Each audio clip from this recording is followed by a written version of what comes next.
Hello everyone, my name is Dariel. This is the Church of Reason. In this video we're going to be going over the introduction of quantum deism and what that means. So strap yourselves in. Quantum deism is the pursuit to find proof or evidence of God using the scientific method. Now I want to set up some of the ground rules for how to do this. Rule number 1, no holy books.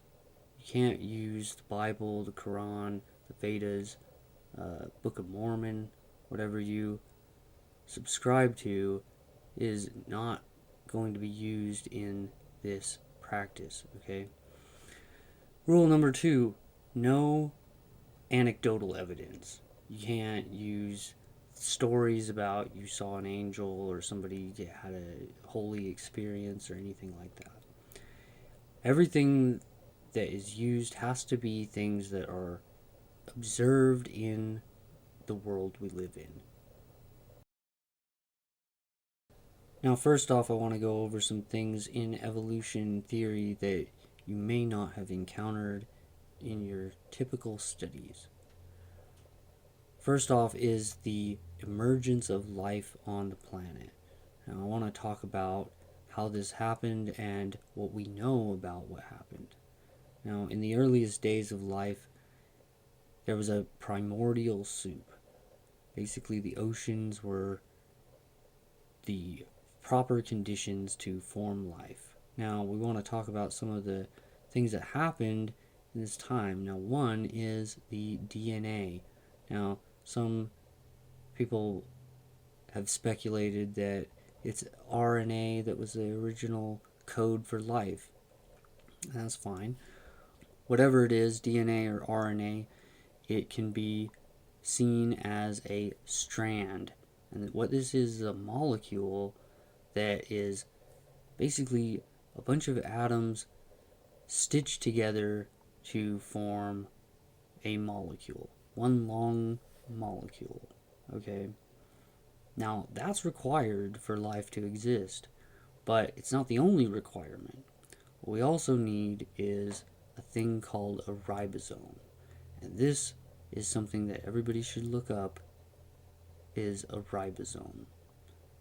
Ribosome is a small thing that encodes, it uses the DNA or the RNA to get information and print off different proteins, different things that the cell is going to need to perpetuate itself. Okay? The other thing that life needs is an outer shell. It needs something to keep stuff out of it so that the ribosome can do what it's supposed to do without being impeded by other material. Okay? Now, the thing I want to point out is that the DNA is a code, okay? And the ribosome is something that can read the code. Now, why is it the ribosome knows what this code means? What told this thing to read this code? Okay? And we have to remember that DNA and RNA are non living things. Okay? These are just molecules. They have no intent. They have no desire to self perpetuate. They're just a molecule. Okay? And a ribosome, as far as we can tell, is not alive. Okay? This thing has no reason to do anything. Okay? And yet we see that it does. It codes this DNA, it prints off what it needs to keep the cell alive. Okay? And there are other things inside the cell that are required in order for life to exist. You need a neutral filling inside the cell, something that the ribosome can move through and something that's not going to impede it from doing what it needs to do. Okay? And so all three of these things have to come together spontaneously. They have to all happen at once, because if you don't have the shell, then the ribosome has no workspace. If you don't have the DNA, the ribosome doesn't have anything to work with. Okay? And if you don't have the ribosome, the DNA is useless. Okay? And so all three of these things have to come together in exactly the right way. Now, this is all very suspicious activity for inanimate objects. Okay, why are they doing these things is the question. And there's only really two explanations that we can find. One is that in some way the ribosome actually is alive, in which case we have to redefine what life is. Okay? If it's not alive, then some unseen force is causing it to do these things. Consider this. Does the ribosome know what it's doing? How does it know what the code is on the DNA? How does it know to read this? Okay? How does the ribosome know to what that translates to? Okay? And what gives the cell its desire to recreate itself? Why does it want to divide on its own? Okay, these are all things that don't have explanations. Okay, and the only explanation can be is either that there's something going on an even smaller scale, life must exist on an even smaller scale than what it is, or there are unseen forces that have designed these things to do this. Okay? Now, there are other discrepancies that can be found in the evolution model, but what I want to do is skip some of these and move to another subject, which is the idea of parallel realities.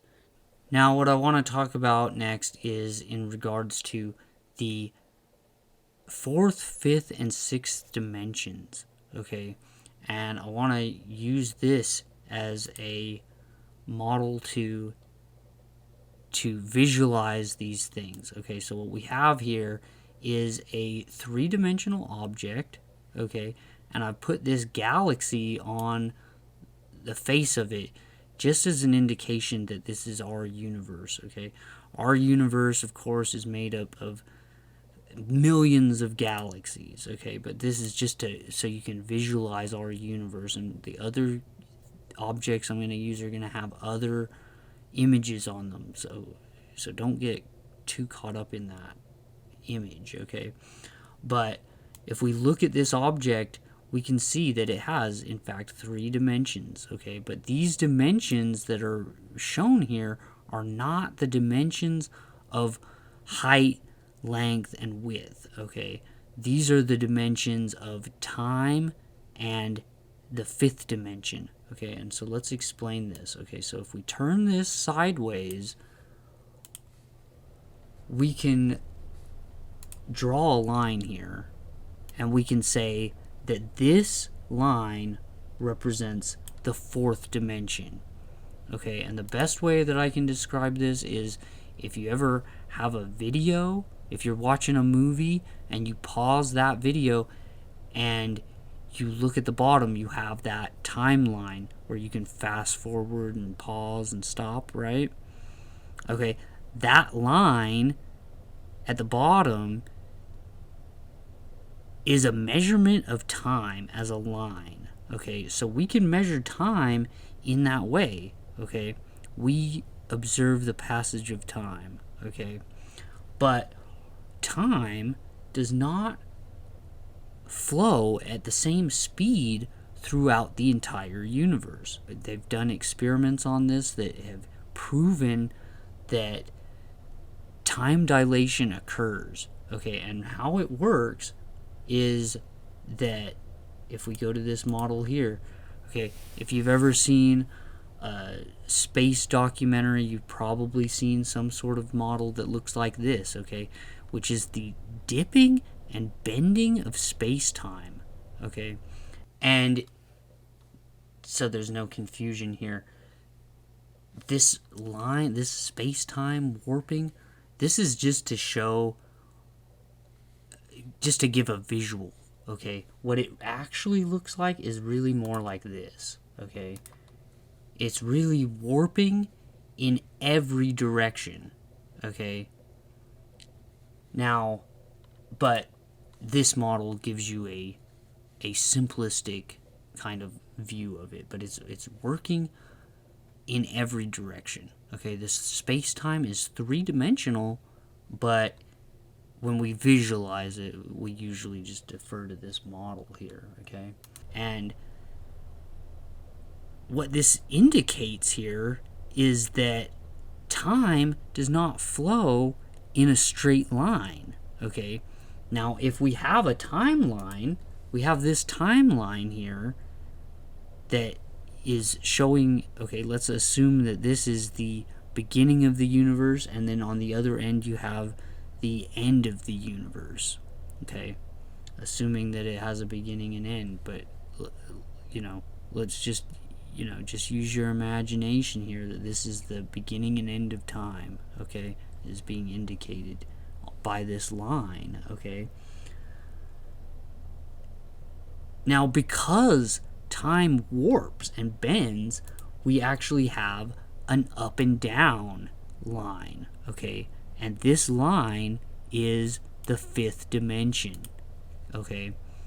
And so what we can see is that when we go through our reality, okay, in our time, we can say that we actually move along this, and there are fluctuations as we become closer and further away from the sun, okay? Because gravity, okay, because gravity affects time, okay? The larger the object is, the further downward you're going through the fifth dimension. This dip indicates the fifth dimension, okay? And so we know that the fifth dimension exists. This is how we prove it, okay? Time dilation has effectively proven the existence of the fifth dimension. Now, what does that tell us, okay? It tells us that out in deep space, as far away from all stars and all objects as you can get, is a flat plane, okay? This is where time moves regularly, okay? This is a base rate for time, okay? And so if we go to our model, the lower point here is where black holes would exist, okay? And up here is where time flows at its natural state without any kind of time dilation. There's no bending in space-time once you reach this top, okay? And wherever this top is going to be located between galaxies. It's going to be as far away from all matter as possible. And that's where things are moving extremely fast through time.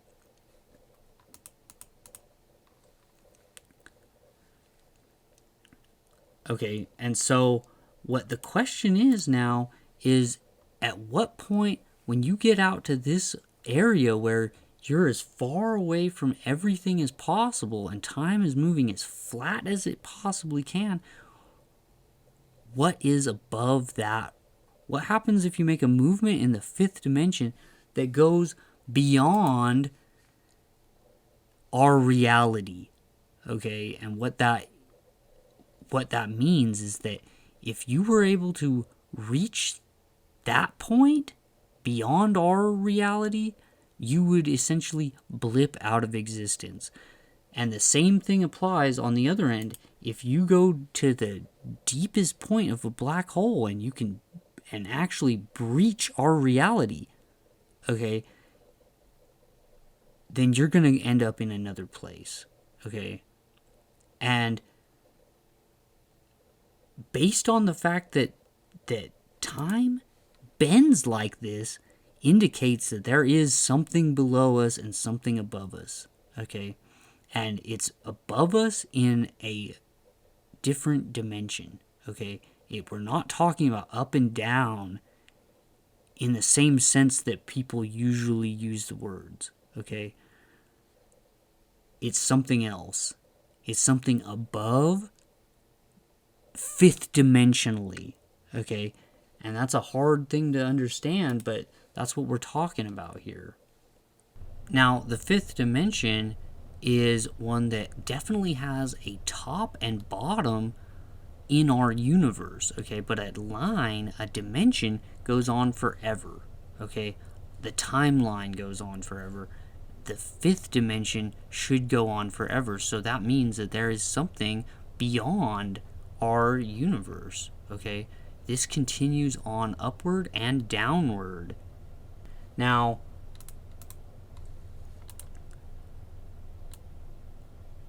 because we know the fifth dimension exists, it means that we have a potential to have a sixth dimension, okay? And this sixth dimension is super thin as far as we know. We've never seen any warping or any kind of, movement in the sixth dimension, but it stands to reason that that may exist because we have an up and a down and we have a length. Okay, so the logical conclusion is that there is a sixth dimension.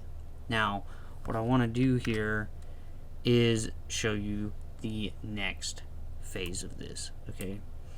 So this is the point where parallel realities comes into play.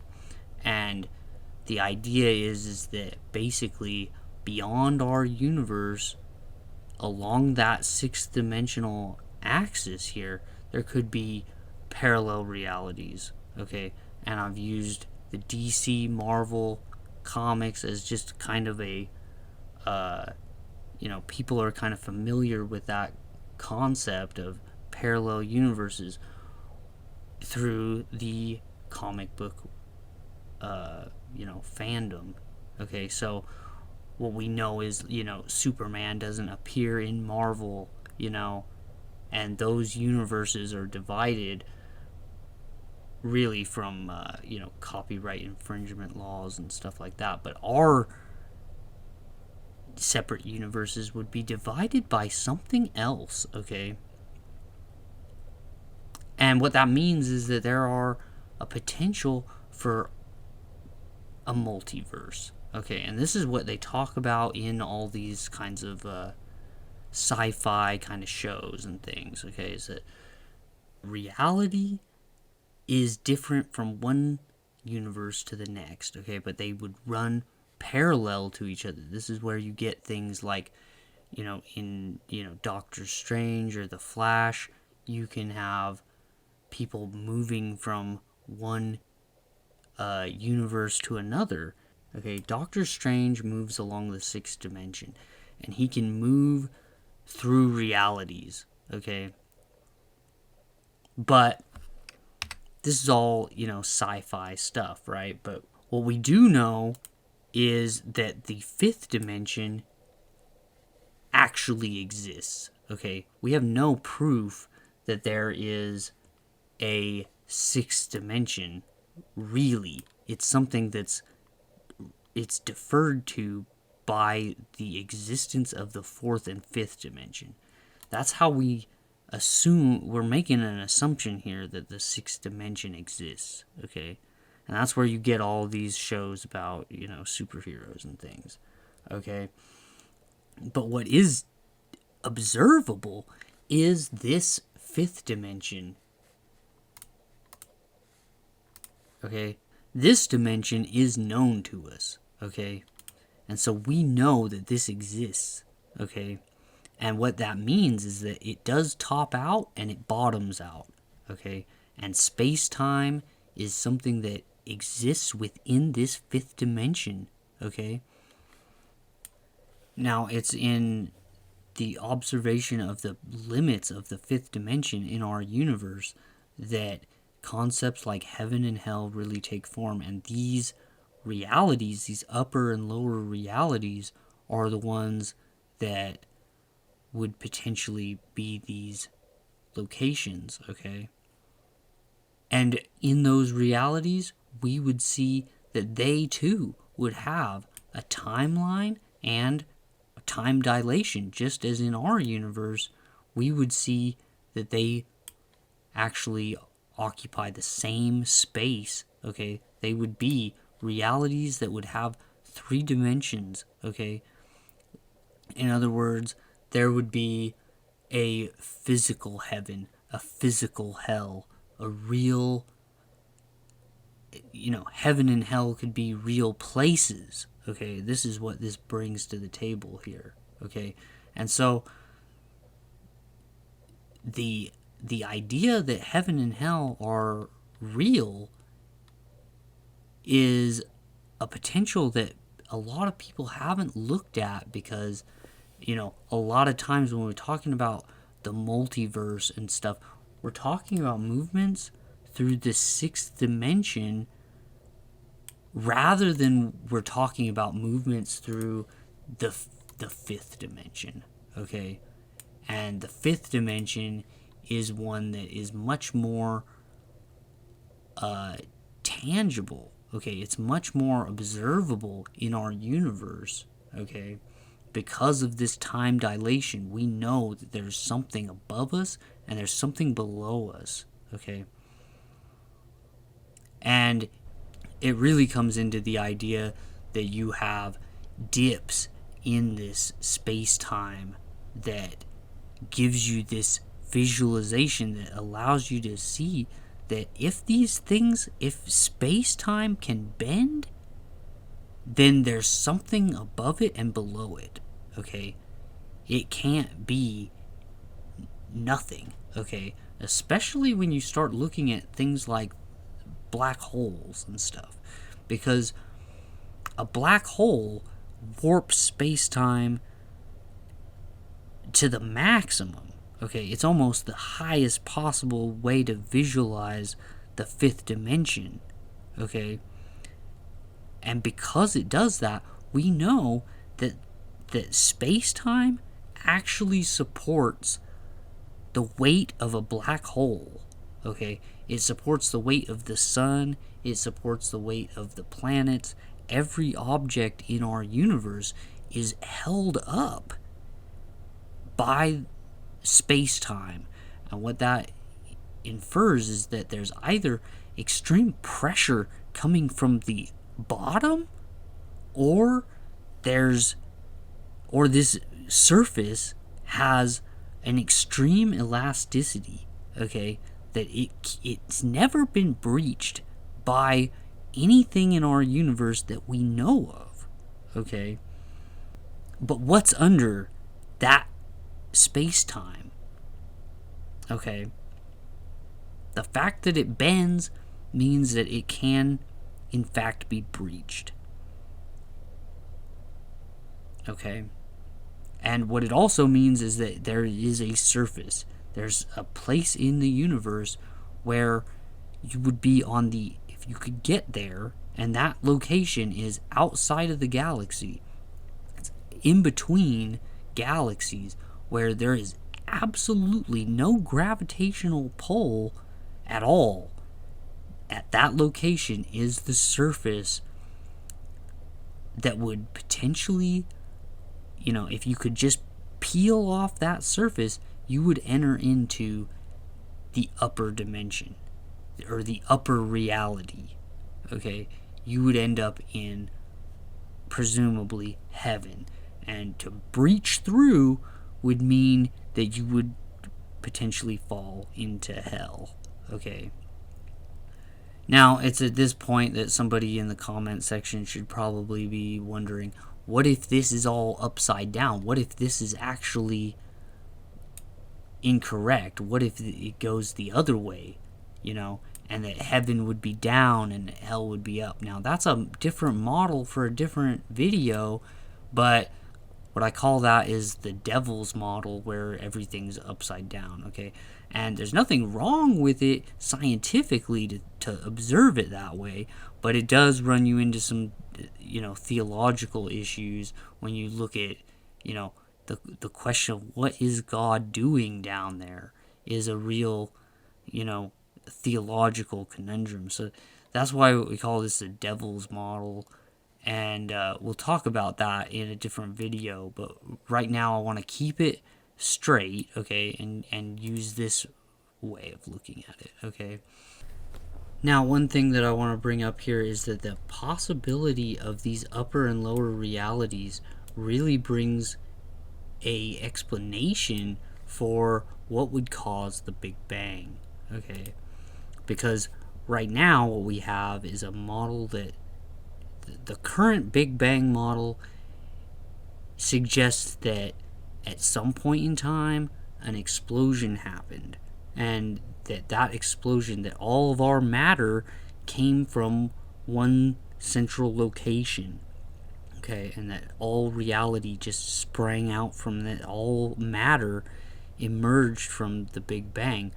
But what we can deduce from the nature of matter is that it weighs down on space-time, okay. It's pushing down on space-time, okay. And what that means is that when we look at this model, it shows that something could potentially move downward, okay. A large quantity of matter could move downward from the upper reality into our reality, and when that happens, you would have a explosion. You would actually have something that would bend space-time from impact, from a large object, a dense, heavy object impacting our reality and exploding on impact, okay. And what I call this the finger of God hypothesis, okay, which is that something came from heaven to create our reality, okay. Now, there's another possibility that whatever it was came up through hell and created our reality. Because of the nature of matter, that model is not as viable, okay? Because what we know is that matter seems to sink through space-time, okay? Because it's sinking through, this gives it this downward momentum, okay? This creates an indentation in space-time, which would that's what gives us the idea of up and down in this model, okay? Now, the great thing about this model is that it is extremely open to interpretation, and so when we're talking about it, it's really a model that can apply to a wide variety of theologies and different ideologies, okay? It's one that really it's viable for a lot of different concepts, okay? So in this model, it could be that it doesn't really answer anything other than it brings to light the possibility of higher realities. So in this model, God could be the deistic kind of God that doesn't care about what happens to us, that doesn't know that we exist, that is just a potential life form that exists on a higher level than us, okay? But it also brings to light the idea of polytheism, where you have multiple gods occupying multiple heavens, that people might go to separate heavens or whatever reality. It's the idea that the concept, it's held in some traditions that like Yahweh and Allah live next door to each other or something like that, okay. it's open to that, but it's also a concept that involves a physical heaven, okay, where heaven is really a planet or a place that's made up of matter like our own, okay, and so it really can appeal to, an Anabaptist type of concept where, heaven's a place where you get your own mansion, you have your fantasy car, you get to keep all your dead pets. It's a heaven like that, okay? And so, it can be interpreted a lot of different ways. It doesn't give you any kind of indication as to what that actually would look like, okay? And so it's extremely open to different models, and that's what I want to point out to people here, is that we're not committing to any one religion or any one kind of theology, because the idea of quantum deism is to simply eliminate the idea that there's nothing beyond our own universe, okay? That's what I'm trying to articulate here, is that there is almost certainly something beyond our reality, above and below, okay? And so, you know, whether you take it as a indication that there's, you know, whether it can validate anybody's religion, okay, is what this model does, okay? Now, this is only one model, and if you look at what we're drawing here, okay, is that this space is in fact a three-dimensional space, okay? We have three dimensions, we have alternate realities, okay, and upper and lower realities, okay, and these realities are something that we can observe, okay? These realities are something that is a tangibility, okay? But if we look at it closely, what you'll see is that that three-dimensional space that we're showing here in the fourth, fifth, and sixth dimension, okay, is a potential location where God would exist, okay? That's a separate model altogether, okay? And what we're going to talk about in the next video is the possibility that God actually exists within the fourth, fifth, and sixth dimension as a three-dimensional being in three other dimensions, okay? And that brings in a whole nother kind of concept where God can pass through our reality, okay?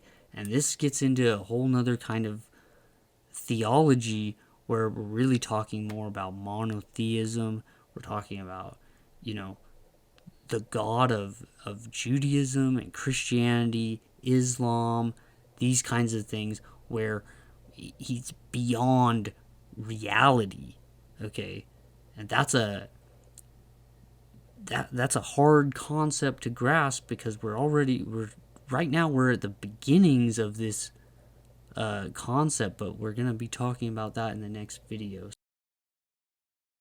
Okay, so what I want to talk about next is in regards to the Large Hadron Collider. I think there's a lot of confusion out there about what is the nature of this device and what it actually does, okay? And so there's a lot of people that think that this is some sort of a time machine, or, I've heard that people think that it's going to create a tiny black hole that's going to destroy our world, okay? These are all kinds of, ideas that are floating around on the internet. And so I just want to clarify what this machine actually does, okay? And what it basically is, to put it in the simplest terms, what it is two guns that are aimed at each other. What they do is they shoot protons at each other at high velocity, and where the impact where these two objects collide is in a controlled spot where they can look through a microscope and see what is happening. Okay, and the goal of the Hadron Collider is to isolate and identify subatomic particles. Okay, that's all it is. There's nothing about the Hadron Collider that doesn't already happen in nature. Okay, what it is a device so that we can see those things happening. Okay, so this fear and kind of paranoia about the Hadron Collider is really unfounded. Okay, and what I want to do is talk about the potential that it has to validate some of the things that I'm talking about in this video. Okay, now if we look at this model, okay, and we're gonna take this model and we want to turn it sideways here, and what we're gonna look at is, once again, we have the timeline and we have the fifth dimension. Okay, and remember that this is that time dilation dimension. This is the dimension that bends space-time. Okay, now what we know is that matter warps space-time. Even atoms will warp space-time. What it does is it bends it inward towards itself. And so what the Hadron Collider gives us the potential for is to create and isolate an object that's small enough that it can actually leave our reality. Okay, and so what it will do is it will reach the smallest possible size and potentially vanish from our reality as it moves upward through the fifth dimension to a higher reality. And when an object leaves our reality and moves into a higher reality, this is something that I call going airborne. If this can be observed, then it will validate most of the things that I'm talking about in this video. So, where there's a lot of paranoia and fear about the Hadron Collider, especially amongst, theological communities, I think that this is the device that actually can potentially put us on the path to proving some of these things. Okay, so this is the introduction to quantum deism.